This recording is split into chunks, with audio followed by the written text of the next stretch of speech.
এই দাবিটা উঠছে, তিনি তো আজকে পদত্যাগ করেছেন, শুধু পদত্যাগ করলেই হবে না, তাকে আইনের আওতায় আনা, গ্রেফতার করা। যেহেতু তিনি জুলাই হত্যাযজ্ঞ যখন চলছিল তখন রাষ্ট্রপতি ছিলেন এবং তিনি নিশ্চুপ ছিলেন না, সমর্থন দিয়েছেন, এ ধরনের কথাগুলো বলা হচ্ছে। শাহাবুদ্দিনের আসলে পরবর্তী অধ্যায় কি হতে পারে একজন রাজনীতিবিদ হিসেবে, আপনার কি ধারণা? আচ্ছা, রাজনীতিবিদ হিসেবে আমি যেটা বলি সেটা হলো, কেউ যদি মানে অন্যায় করে তাকে অবশ্যই তার আইনের আওতায় আসতেই হবে। এখন যে সমস্ত কার্যক্রমগুলো চলছে 5ই আগস্ট পরবর্তী এখন পর্যন্ত, যেগুলো আইনের আওতায় এসছে এবং আইনি প্রক্রিয়া চলছে, সেখানে তার অন্তর্ভুক্তি থাকলে সেগুলো অবশ্যই বের হয়ে আসবে, সে আইনের আওতায় আসবে, অসুবিধা কিছু নেই।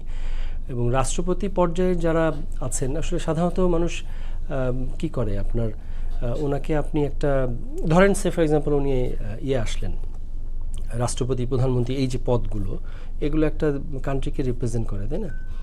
তো ওনারা ধরেন যদি কোনো একটা অভিযুক্ত হয়ে যায়, তো আপনি কি তাকে একদম ওই কন্ডেম সেলের মতো একটা কালো কুঠরিতে রাখতে হবে? বিষয়টা কি এরকম?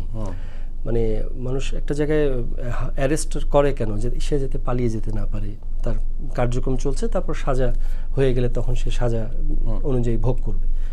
তো সে যদি কোনো মানে মামলায় অভিযুক্ত হয়, তখন রাষ্ট্রীয় আইন অনুযায়ী তার ব্যবস্থা হবে।